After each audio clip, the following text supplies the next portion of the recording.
హైవేలలో ఇదివరకు 4 line highways అదే గొప్పవి.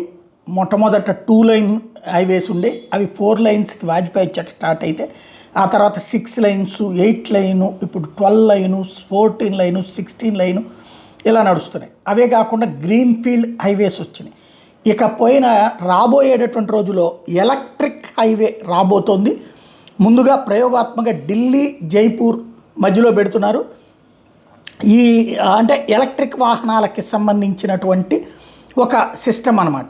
ఇందులో హైవే ఉంటుంది, హైవే మీద ఎలక్ట్రిక్ వెహికల్స్ని మూవ్ చేసుకునేటటువంటి తరహా అనమాట.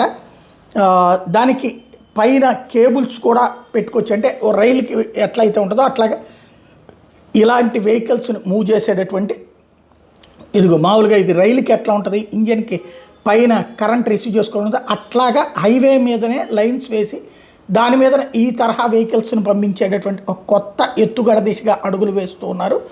ఇది సరికొత్తదైనటువంటి సంచలనాత్మకమైనటువంటి నిర్ణయం.